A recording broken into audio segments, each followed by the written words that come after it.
open this up.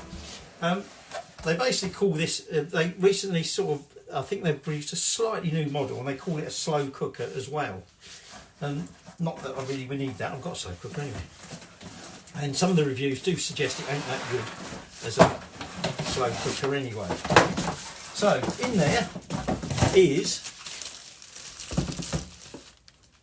what do they call it? Do they call it an oven? They just say a cooker.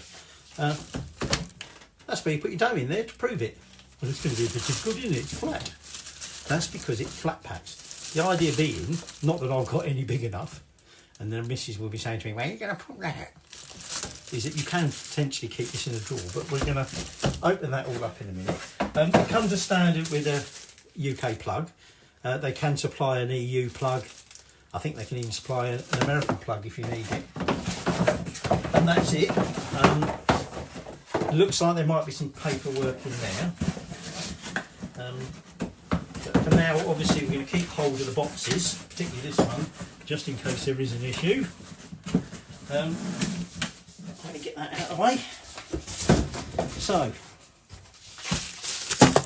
first thing first, let's get it out of this plastic bag.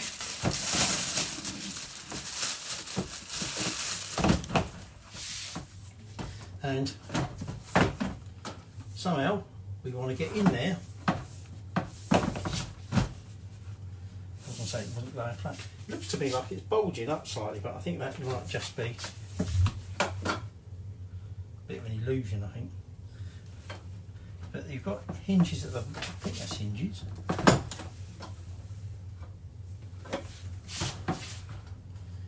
I think they're hinges. The problem is, all the instructions are on the inside. Oh, there we go. So that lifts up, and there's our, I presume, manual. Okay. It's got one tray. Now you can buy an extra 30 quid. You can buy a tray, another one of these, with sort of supports, so you can effectively have a shelf in it. But I'm not sort of interested in buying it for that. So let's get into the manual, which they conveniently seem to have made very difficult to get into. So you've got sort of, have you got any questions? Go onto their website. You've got a little recipe book. Funny thing was, I saw this on the website yesterday and downloaded the PDF. I didn't realise they actually gave you the book.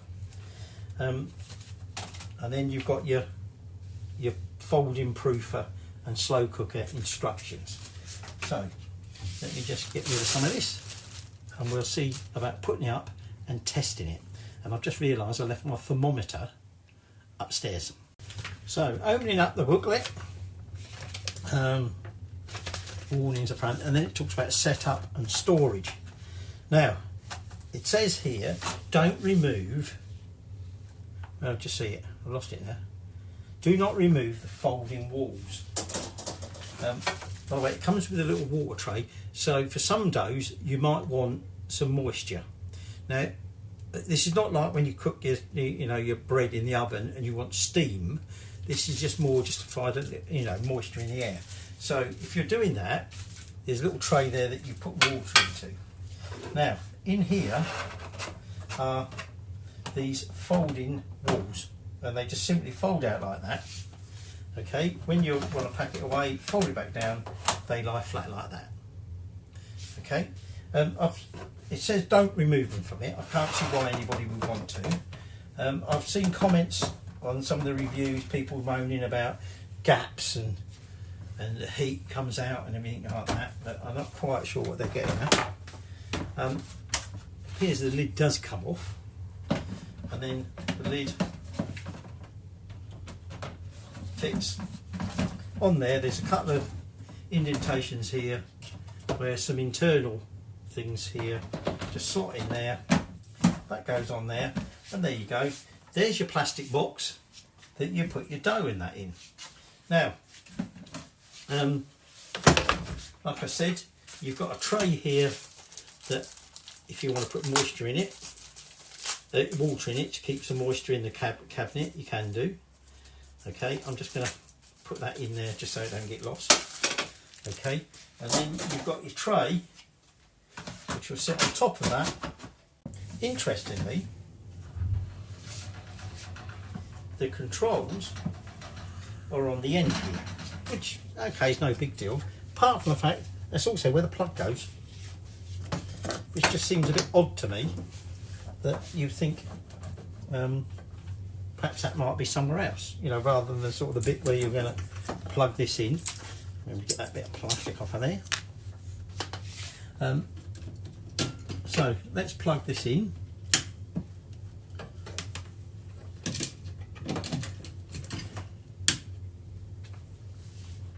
Now, oh, my thermometer. So my thermometer, it does have a window on the top. You notice that, okay? So you can sort of check things out. My thermometer would be a bit difficult. I can lay it down, I suppose. But I can also read this on my phone anyway, so I can actually monitor how the temperature sort of carries on. So at the moment it says it's 20.3 in here. So what I'm going to do is I'm just going to slip that in there. I might have to lay that down. And then we're going to turn it on. So hit the power button. Now it's come on as default for 30, so I think we'll just leave it at that for now. Okay. And then, so we've got a mode selection button. Not quite sure what that's for. What's it saying mode selection for? So we can use a proof for humid, proof for dry, or a slow cooker. Alright, so let's say we're going to do this a proof for dry. It's saying typically between 70 to 120 F or 21 to 48 C.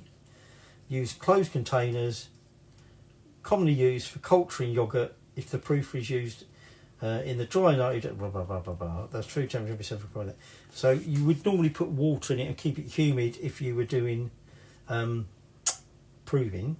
So we'll pretend we're doing it humid, okay? So, is that the mode button? It says mode select button, but I'm not. That just seems to switch between the temperatures, you know, Fahrenheit and centigrade. This is for the slow cook. That's the proof mode indicator, which is on. I'll have to try and work out how you apparently switch them. If I turn that mode button, you might better see there, possibly, the slow cooker light comes on. So, although it changed the temperature, it actually is also switching between that. So that's on proving mode. It's on 30 degrees C. And I think that's it.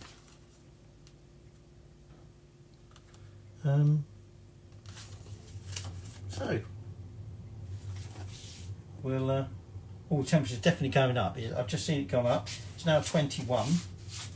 Okay, like I say, I can do this on my phone, but I'm filming on it, so it's a bit difficult. 21.1. So the temperature's coming up, and then it should hold it at 30. Now, there was one or two reviews that claimed that this thing went over, and they were making yogurt, and it destroyed the yogurt. But we'll see. I mean, it is an expensive bit of kit, and generally it comes out very highly rated. There's no apparent damage. I've just popped back because I've just been reading. I just thought I'd better check through a bit more. And interestingly, and I think this might be where some people are complaining this isn't working right. You know, they're saying they're checking the temperature, a bit like I'm doing, and the temperature's incorrect. And what it actually says in here is that the temperature of the food will be, supposedly, but we can test that with the other thermometer that I can stick in the food, but we ain't got any food in there. The temperature of it's designed to make sure that the temperature of the food is at that set temperature. The air temperature will be different. Now, they're claiming it's because it heats via radiation. There's 3 ways heat transfers: conduction, convection and radiation. Now, it can't conduct because essentially you're sitting it above, you know, there's a gap between the heating element and what you're heating, so there's no heat can conduct. So essentially it's either going to be via radiation, infrared radiation, that's what heat is, radiating up from the heating element and heating that way. There will also be convection, so because the air will be warmed up partly through conduction, where it's in contact with the surface of the heating element, as it were, and also because of the radiation. So the air temperature, not quite sure how they reckon this works, but we'll have to do a future test when next time I've got some dough in there, where we'll shove the thermometer into the dough and we'll test out that theory. But they do say in here the air temperature is not the temperature that the food will be at. The temperature on here is for the food setting. So I just thought I'd just share that. We're up to 25.9. Okay, so the temperature inside here currently saying 29.8, and I think it's still going up. This mode light, which I said was the one on the end here, which said this is for proofing. The next one along, or proving, the next one along was for the slow cooker mode, has gone green, and they're saying that's because the heating plate has reached the required temperature. Although it does say that the food itself might take a little bit longer, because obviously the heat's got to radiate or convex or conduct. Once the outside's heated, it will go by conduction. But that will obviously take a little bit longer to heat up.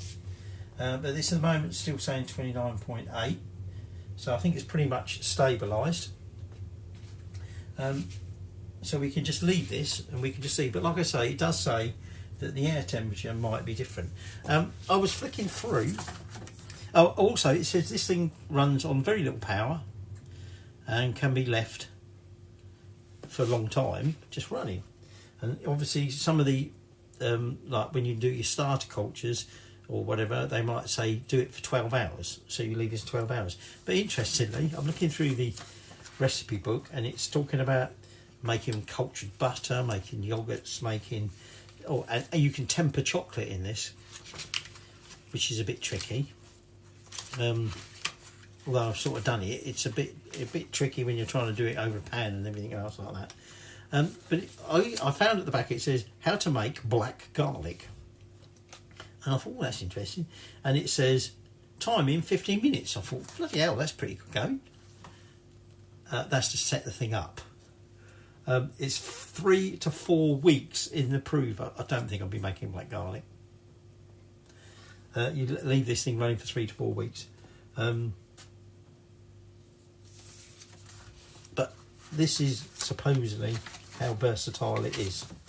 So they, like I say, they do provide recipes for different breads, things like that, and like I say, how to make different yogurts, different butters, cheeses. So there you go. So here is your Brod and Taylor folding proofer and slow cooker.